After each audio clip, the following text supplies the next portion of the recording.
Hello everyone, welcome to video. आज के इस वीडियो हम लोग क्या करेंगे, मिस संक्रिया से संबंधित सवाल को हल करेंगे। तो जितने भी बालक अभी इस नए वाले चैनल पे हो तो सभी लोग इसको क्या कर लेना, सब्सक्राइब कर लेना। इस पर भी आपको वीडियो मिलती रहेगी, स्टडी XYZ। अब यहाँ पर देखो क्या है, हमारा पहला प्रश्न है। ये क्या है, मिस संक्रिया का क्या है सवाल है। मिस संक्रिया का नियम क्या कहता है भाई साहब, सबसे पहले हमें क्या करना चाहिए, भाग के चिन्ह को सॉल्व करना चाहिए, फिर गुणे के चिन्ह को सॉल्व करना चाहिए, फिर जोड़ को, फिर घटाना को सॉल्व करना चाहिए। बात समझ में आया? तो इस सवाल में ये जो प्रश्न दिया है, सबसे पहले किस चिन्ह को सॉल्व करेंगे, भाग वाले चिन्ह को सॉल्व करेंगे, फिर गुणे वाले चिन्ह को, फिर जोड़ेंगे, फिर घटाएंगे। अब यहाँ पर हमारा क्या है, प्रश्न बन गया है 8 जो है उसको उसी तरह से लिखो, 8 है, फिर गुणे। हमें क्या करना है, सबसे पहले इसको सॉल्व करना है भाग को। तो 10 में हमें क्या करना है, 5 से भाग देना है। तो 5 दूना कितना हो जाएगा हमारा, 10 हो जाएगा। ये हमारा कहानी खत्म हो गया। माइनस का चिन्ह है, फिर 1 लिखा, 1 लिखो, प्लस 8 है तो 8 लिखो। अब हम क्या करेंगे, गुणे वाले चिन्ह को सॉल्व करेंगे। 8 गुणे 2 करोगे, 8 दूना कितना होगा, 16 होगा। इसके बाद माइनस हमारा 1 है, फिर प्लस 8 है तो प्लस 8 लिखेंगे। अब इसमें क्या, सबसे पहले हम क्या करेंगे, जोड़ वाले चिन्ह को सॉल्व करेंगे, फिर घटाएंगे। तो हमारा क्या है, 16। इसके बाद माइनस 1 है और प्लस 8 है। बात समझ में आएगी नहीं, माइनस 1 है और प्लस 8 है। तो 8 में से हम 1 घटाएंगे तो हमारा क्या हो जाएगा, प्लस 7 हो जाएगा। बात समझ में आएगी नहीं। अब यहाँ पर मैं इसको अलग से समझाता हूँ, ध्यान देना। माइनस 1 है और प्लस 8 है। माइनस और प्लस हमारा क्या होता है, माइनस होता है। तो 8 में से हम 1 घटाएंगे 7। अब इसके सामने किसका चिन्ह लगेगा, जिस भी चिन्ह के सामने वाली संख्या बड़ी होगी उसका चिन्ह लगेगा, यानी +7। अगर इस तरह से +7 लिखा है तो इसको हम सिर्फ इस तरह से 7 लिख सकते हैं। ये हमेशा क्या रहेगा, प्लस में ही माना जाएगा। तो इसीलिए हमने यहाँ पर +7 लिखा है, जैसे ये वाला है।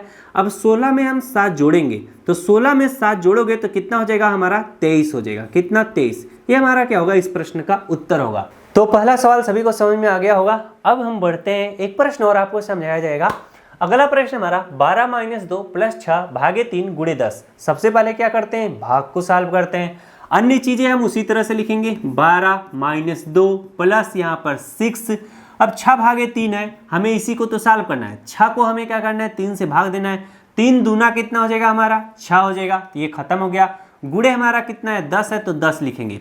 अब अगला स्टेप में क्या होगा, गुणा किया जाएगा। तो 12 माइनस कितना, 2 प्लस 2 गुणे 10 करोगे, 10 दूना कितना हो जाएगा, 20 हो जाएगा। अब इसमें क्या करेंगे, जोड़ेंगे सबसे पहले। अब यहाँ पर देखो 12 प्लस में और 20 भी क्या है, प्लस में। इस तरीके से भी कर सकते हो, जैसे 20 और 12 जोड़ दो, तब जितना है घटा दो। लेकिन हम क्या करते हैं, क्रम वाइज चलते हैं ऐसे चीज़ों में, तो गलती नहीं होता है। तो 12 है तो इस तरह से 12 लिख लो। अब -2 और प्लस 20 है, क्या है, -2 और प्लस 20 है। माइनस और प्लस क्या होगा, माइनस होगा। तो 20 में से 2 घटाओगे तो कितना हो जाएगा हमारा, 18 हो जाएगा। और यहाँ पर किसका चिन्ह लगेगा, जब जिस भी चिन्ह के सामने वाली संख्या बड़ी है उसका चिन्ह लगता है, यानी प्लस का। तो 8 2 कितना हो जाएगा, 10 के 0 हासिल 1 1 1 2 कितना हो जाएगा हमारा, 3 हो जाएगा। 30 हमारा क्या आया है, उत्तर आया है। बात समझ में आया। जो मैंने माइनस पहले लिख के बाद में प्लस लिखा है, इसलिए ऐसे कंडीशन बन रहे हैं, इसलिए मैंने ऐसे सवालों को सिलेक्ट करके आपको समझाना चाहा। वरना इसी को मैं क्या कर सकता हूँ, सिंपल सवाल भी बना सकता हूँ। जैसे यहाँ पर देखो, ध्यान देना, यहाँ पर क्या किया जाए, प्लस लिख दिया जाए, और ये जो प्लस है उसको क्या कर दिया जाए, माइनस बना दिया जाए।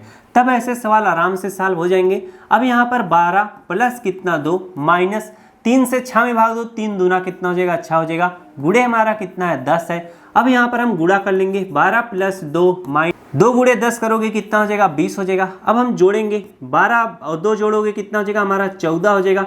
14 माइनस कितना हो जाएगा, 20 हो जाएगा। अब आप घटा लो, जब घटाओगे तो हमारा कितना आ जाएगा, 6 आ जाएगा। कितना, 6। अब ये 6 किस में रहेगा, प्लस में कि माइनस में। तो यहाँ पर देखो, हम प्लस और माइनस किए तो -20 में से 14 घटाए 6 आया। लेकिन जिस भी चिन्ह के सामने वाली संख्या बड़ी होगा उसका चिन्ह लगेगा -6। इसका क्या होगा, उत्तर होगा। तो आशा करता हूँ मेरे द्वारा बताया गया तरीका आपको अच्छे से समझ में आया होगा। अगर वीडियो अच्छा लगा तो वीडियो को जरूर लाइक करना। Thanks for watching.